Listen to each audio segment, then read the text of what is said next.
but so many people are putting so much emphasis on it as racers that I need to do good here, and this is where my sport's gonna go to the moon if I do good in this one race. And that's that's kind of stupidity. And I hope everybody will start seeing the big picture soon, that the only thing you're doing to go there is have a good time and spend a lot of money, and hopefully you do good. And if you do good, we give you a clap, but nothing's really coming from it. Zero is coming from it. Even if you, that top guy that wins it, you already have a sponsor. You already have people, giving you stuff. You're already going down that road, and no kid's going to come in there that nobody knows about and beat the riders that are already, already sponsored to win that race in that A class, right? See, so there's nothing comes from that race at all, except I went to that race, but that's it.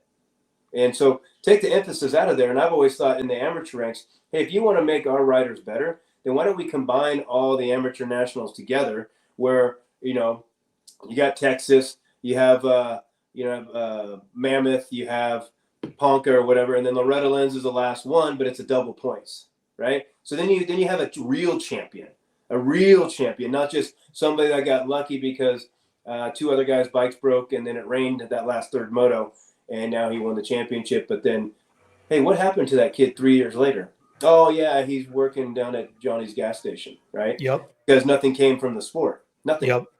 Right. Exactly. But they're making their quota every single year and just padding pockets. And to me, the padding of the pockets is so much more important, because somebody that is pretty high up in that company, I had a little bit of debate with, and I know a long time. And when I went there, he says, "Welcome to MX Sports Money Machine." I said, "You motherfucker," Yep. I'm not gonna name names, but that's what was said to me. You know what I mean? And I was blown away. Well, Ryan and Coach, what I see, if I'm foreshadowing, because it's important to not forget the past, because we'll repeat it, but it's also important to look at the future to see what is potentially going in. And I see electric bikes coming into the sport because of costs and everything.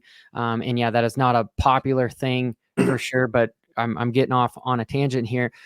When it comes to the privateers, I personally feel that the privateers are dying, and it's because of things like Loretta.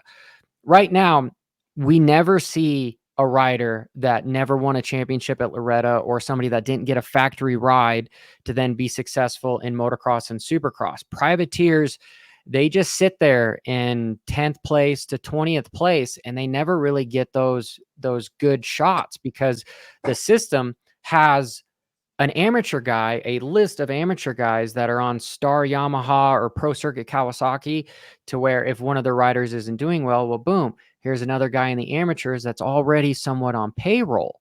And with the new Compine stuff happening in motocross, that is only an invite only. And same thing with Supercross, with the Supercross Futures, is those are invite only. Who gets invites to that stuff?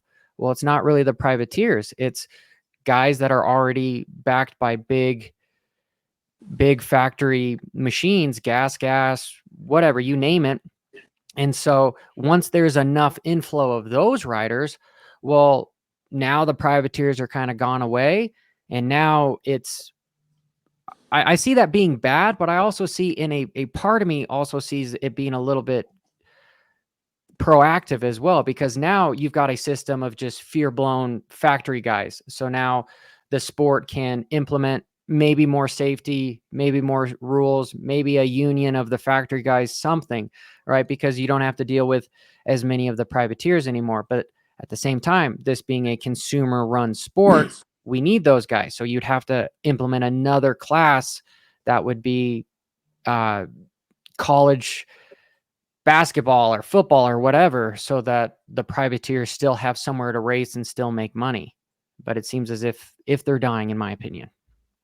Yeah, I mean, for me, I know the idea of adopting kind of like Formula One, MotoGP, is having like 20 teams, 22, or 20 riders, 22 riders, 12 teams, whatever it is, and that does that. So that would work, I think, in Supercross, because it's a smaller, arena, of course, and then maybe you have, if you did that, then you have you know, like moto, let's say you have Supercross 2 or something like that. I don't know.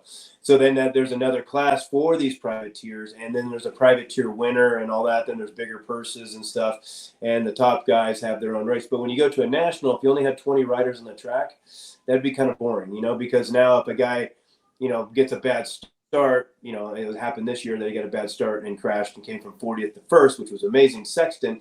But that never usually happens. But if it's only 20, well, then you can come through the track, the pack so much quicker. You know, I don't think there'd be as much excitement than having 40 guys come off that line, and that's the you know, I guess the draw to motocross is that rah, coming off the line and all these bikes going around the track at the same time. Just for me, you know, there's a couple things you got to look at the economy.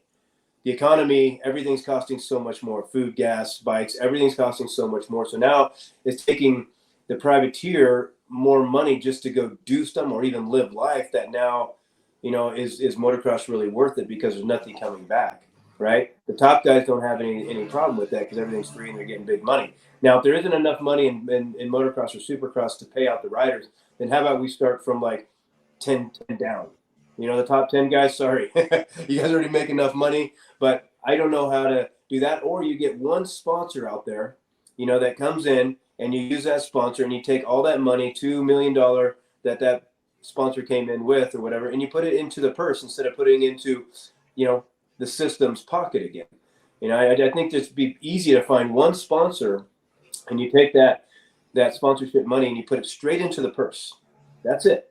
You know, and that's something to give these riders back more for, because I really feel in the next few years you're going to start seeing the sport die because of just the economy, what it takes to just live now. Teasers. Darn it, hate it when that happens. Well, the full episode is right here. If you want to click on it, if you're on a laptop or got one of those fancy 200-year-old mouses. And if you're on your cell phone, well, you can use your thumbs. You don't use your pointer fingers anymore. You can click on that subscribe button as well.